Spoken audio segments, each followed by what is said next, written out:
Teenage Mutant Hero Turtles.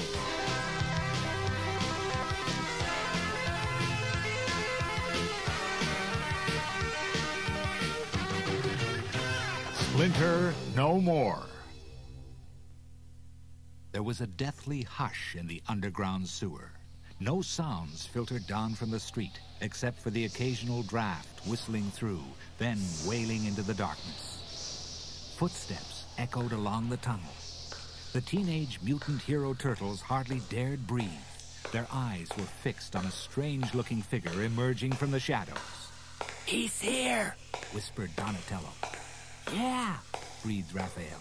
"and he's brought the pizza," finished Michelangelo's voice from behind a huge pile of takeaway boxes. "Flavor of the month, peanut butter and anchovies. Master Splinter!"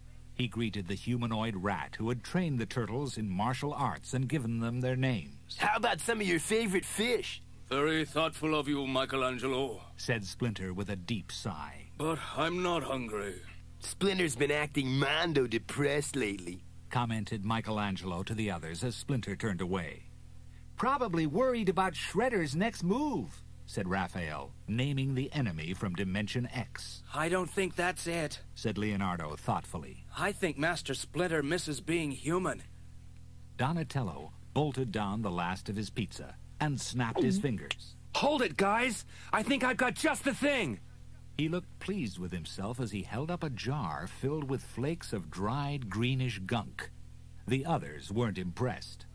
"This is what's left of the mutagen goo that changed us from ordinary turtles into the half-teenagers we are now, and changed Splinter into a mutant half-rat," he explained. "Aha!" cried Leonardo, getting the idea. "So maybe we can use it to change him back." Each of them knew how Splinter was once the brilliant Japanese martial arts professor Yashi, until Shredder, in the disguise of a rival named Saki, had made him flee to America. Penniless, Yashi had to live with the rats in an underground sewer, the same sewer where 4 unwanted turtles were dumped. Now, hearing what the turtles were saying, there was a new light in his eyes. "To be human once more, to walk the streets, to feel the sunlight." He paused. "As a rat, I have my night vision and my sense of smell." "Yes," Leonardo broke in. "but as a human, you could go topside at any time to see what Shredder's up to."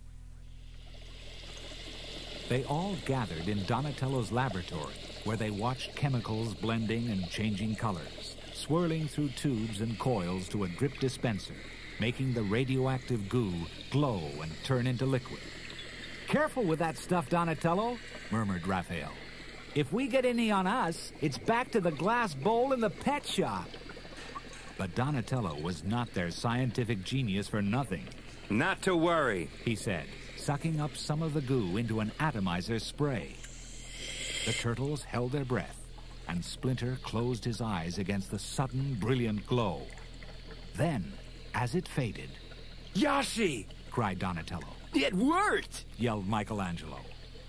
Yashi was examining his hands in disbelief and feeling his face. I am human once again. Thank you, turtles." "Why don't you take your new body out for a road test?" grinned Raphael. "Yes, Professor Yashi smiled back. yes, I believe I will." Yashi was still smiling when he climbed the ladder. Bright sunshine flooded the tunnel as he pushed back the cover leading to the street. Then all was darkness. The turtles were alone. "He'll be back," said Leonardo at last. "Are you sure?" persisted Raphael. "I mean, he's human now." "What if he wants to stay with his own kind?" Michelangelo suggested huskily. Leonardo swallowed hard. "It's his choice," he said.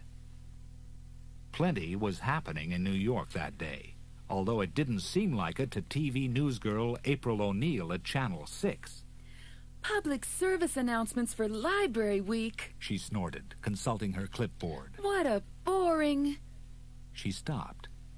2 peculiar-looking joggers were slinking through a door marked Employees Only. "Rocksteady and Bebop," gasped April. Nobody could mistake the punk semi-warthog and his rhino pal from Dimension X. And wherever they went, The evil Shredder was never far away. Leonardo was surprised when his turtle comm beeped and April's face appeared on the pocket video screen. What is it, April? I just saw Rocksteady and Bebop in the public library, She told him. The turtles stood up, gaping at each other. Thanks, April, said Leonardo. We'll take it from here.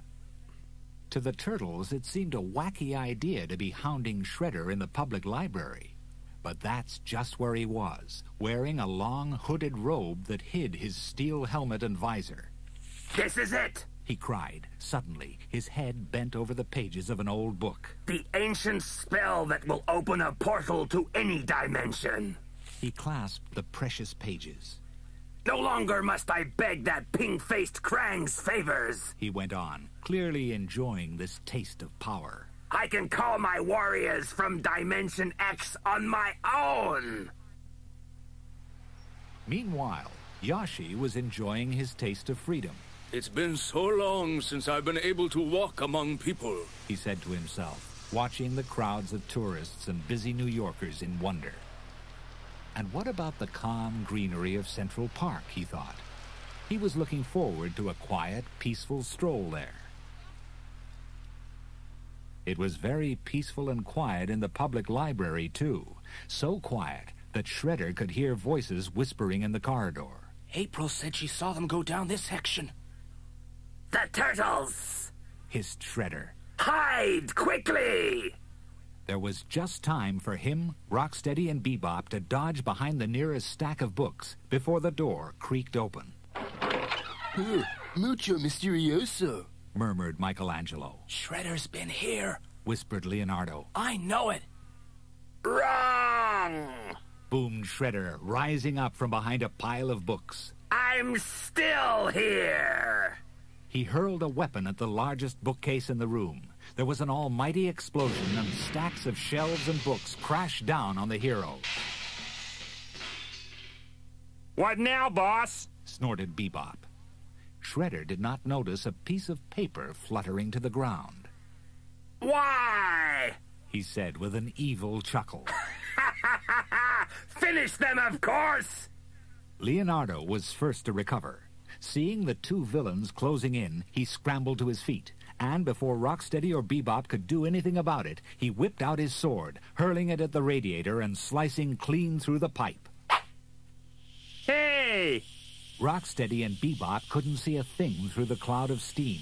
What's going on? The hissing and the warmth of the steam soon revived the other turtles, Leonardo helping them to their feet. You really got them steamed, Leonardo, grinned Raphael. He and Michelangelo advanced towards the enemy. Yeah, breathed Michelangelo, the edge of his sharp sword glinting. Panic-stricken, Rocksteady and Bebop made for the door, slamming it in the faces of the four teenage mutant hero turtles. It took quite a few seconds to untangle themselves from the four-way pileup. Too bad they got away, said Leonardo, retrieving his sword. We still have no idea what Shredder's up to. Well, according to this, said Donatello, scanning the paper Shredder had dropped. Somewhere beneath the city, there's an old subway terminal that was once used as a temple by some weird cult. So what's Shredder gonna do? Raphael cut in. Catch the train to Dimension X? As a matter of fact, said Donatello. Yes. He pointed a finger to show the others. The temple is located at a point where different dimensions converge. If Shredder recites the spell at midnight, he can open a portal to any dimension he wants. The turtles viewed each other anxiously. They knew how much this could increase Shredder's power. We've got to stop him, said Leonardo at last. But how? Raphael spread his flippers helplessly. There are miles of old subway tunnels under this city. In the excitement, they had almost forgotten the human Professor Yoshi. And Yoshi wasn't thinking about the turtles either. He was content to enjoy a pleasant stroll beside a little pond. Bad move, Pops, growled a voice behind him. Coming into the park by yourself. But don't worry. Someone else sniggered. You won't live long enough to regret it. With three hefty-looking muggers closing in on him, it seemed like there was no escape. But as Yoshi prepared to defend himself, the muggers reeled back in shock. What's happening? Stammered the first. He's The second one gulped. He's turning into some kind of monster! Yashi was relieved to see running away. But he was puzzled, too. What made them run? He certainly did feel strange. Then he caught sight of his reflection in the pond and fell to his knees to make sure of what he was seeing. There was no mistake. His ears were once again large and pointed. A pink, hairless tail had sprouted behind him. He scrambled to his feet. The effects of Donatello's spray are wearing off, he told himself. I must get underground before I change completely. It so happened that Shredder was planning to go underground too, and was tracing a route on the map with his finger. According to the old book, he mused, the temple is here.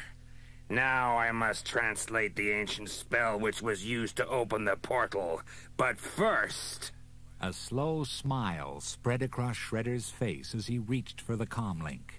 He quite enjoyed seeing Krang's disembodied pink blob face appearing on the screen.